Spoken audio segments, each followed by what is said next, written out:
We've got Jocky Scott here today to talk about the 1973 League Cup win. Firstly, Jocky, thank you for joining us. How are you doing? I'm good, thank you. So, can you believe that it's 50 years since the League Cup win? Not really, no. That's a long time ago, that. Obviously, it came at a time back in 73. There was a lot of things going on in the world. There was a national energy crisis. There was a miners' strike. It was a tough time for a lot of people, wasn't it? 73. Oh yeah, and because of all these things, as you said, the strikes and that kind of thing, plus the weather that day, we didn't actually know until about an hour before kick-off as to whether the game was going to be played or it wasn't going to be played. It was a miserable day, and we were told that the possibility of the game being off was great. So it maybe helped us because we were maybe more relaxed about it rather than being uptight. Before we get to the actual cup final itself, what are your memories of the lead up to the cup final, the previous rounds? The previous round was Kilmarnock in the semi-final, and in my opinion, semi-finals are always the hardest games because you're so near to getting to the final. And if you don't win the semi-final, then it's a great big disappointment. And that happened to us quite a few times during my career here. So it wasn't a great game. We won 1-0, maybe fortunate. But it was one of these games that neither team played really well.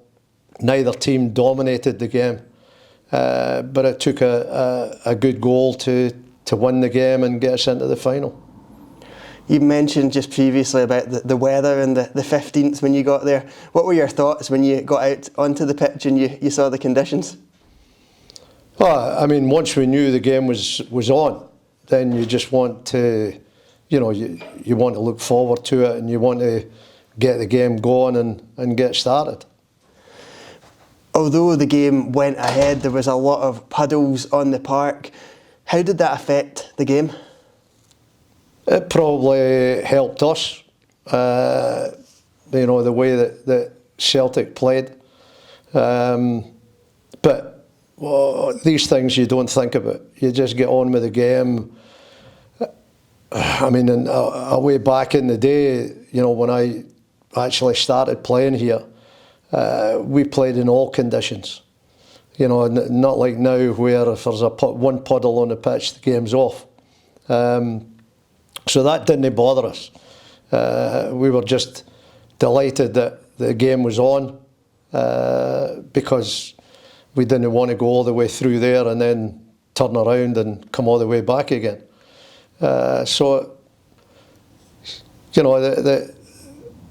A lot of things you could say was in our favour. The fact that the weather wasn't good, the fact that there wasn't a big crowd, there was only, I think, 28,000 there. I think all that helped. The fact that was the game on, was the game off, I think that helped. I mean, it seems strange to say that, but as I said earlier, it puts us in a more relaxed frame of mind. There's nothing worse than driving through in the bus to, like a cup final, and you're sitting there thinking about it, and you're getting all uptight, and you go into the pitch that way. You're better being relaxed and just enjoy the occasion, and we did. You were up against a Celtic side then that were dominant in Scottish football, I think in the middle of their 9-in-a-row campaign. But was there a real belief in your dressing room that you could go and beat them? Yeah. I mean, I've always had the belief that if you play in a cup final, it's a one-off game. And regardless of who the opposition is, you've got as good a chance as they have. and it's just a case of do you know, go into the game relaxed, looking forward to it, and play your best, and hopefully win the game, or you know, or not. As I said, semi-finals are different. Semi-finals, you're so keen to get to the final that you could be uptight and make mistakes, and that costs you. But once you're in the final, you know, it's either you winning or they're winning. And at the end of the day, on that day, we were the ones that won the cup. What was the message from the manager in the dressing room before kick-off? Just basically to go out and play and forget about, you know, everything that had been going on. The fact that, as you say, it was a dismal day, the strike, etc., etc. Just go out and do your best, and let's see what happens. The actual match itself, what can you remember about it? Not a lot.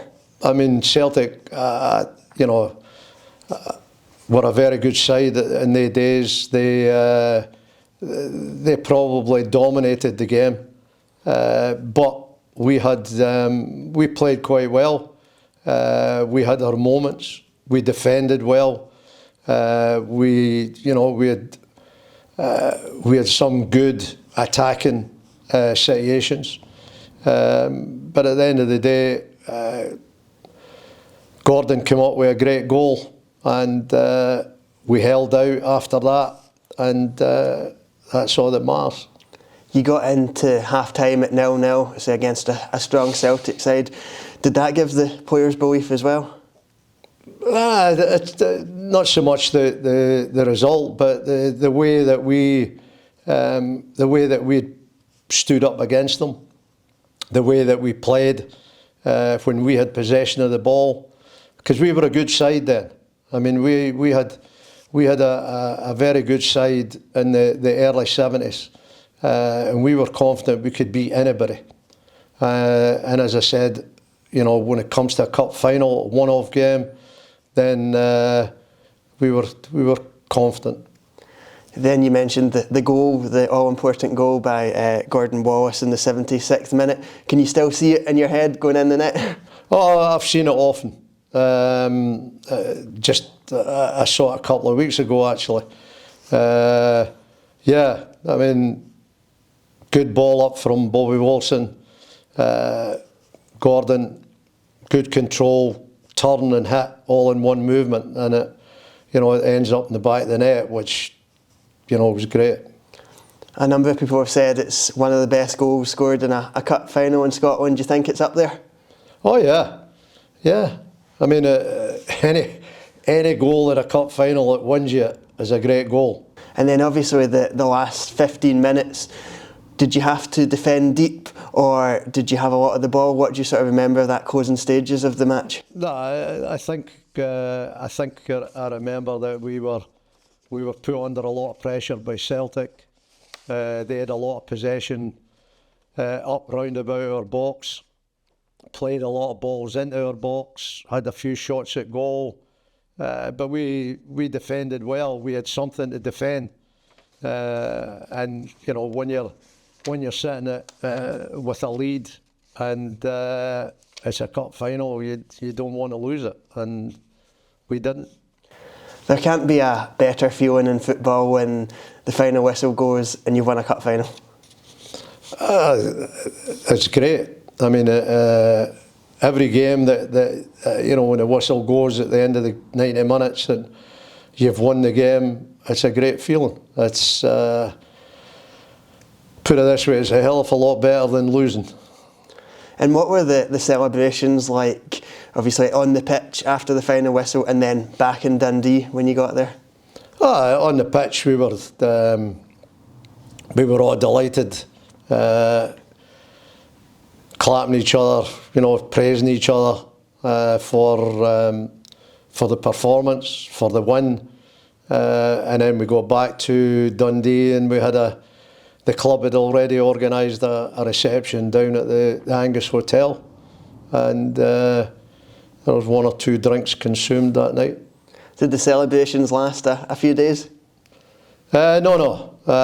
More just the night after the game.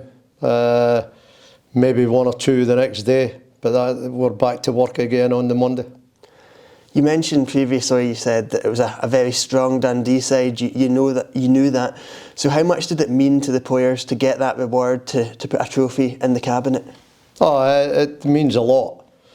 I mean, I touched on semi-finals. We played in the 70s. We played it was either 4 or 5 Scottish Cup semi-finals on the bounce. And unfortunately, each time we drew Celtic and we lost them. And that was a terrible feeling.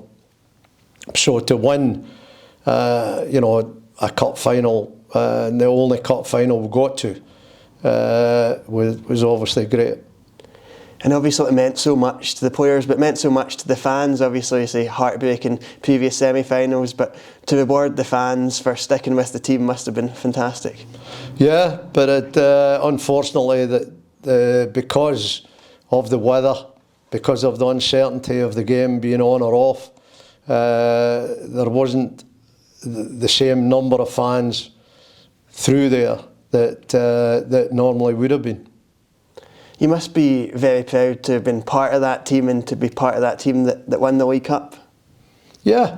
Oh yeah. I mean, as I said, in the 70s, in the early 70s, we had a very good side, and I'm just when you finish playing and you look back in your career and look back in the teams you played with, it was, you're disappointed that we didn't win any more than just that one League Cup.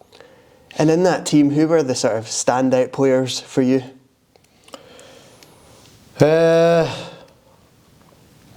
Thompson Allen in goal, very, very good goalkeeper. Ian Phillip, centre half, very, very good player. Calm in in defending situations. The back four we had Bobby Wilson, George Stewart and Ian Phillip and Tam Gemmell.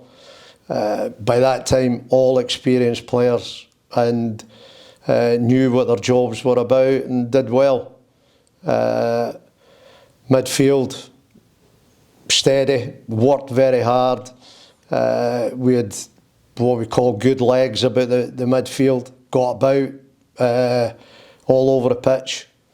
And then obviously up front, John Duncan, Gordon Wallace. Any of the two of them capable of scoring goals at any given time, and obviously Gordon did. You listed there all these fantastic players, and I think you said previously, is that just the one regret that team didn't go on and achieve more success? Yeah, as I said, I mean, I would think from 1970 to 1975, we had a very, very good team that didn't fulfil their potential, put it that way. When you think back to that day in the 15th of December, is that one of the highs of your football career?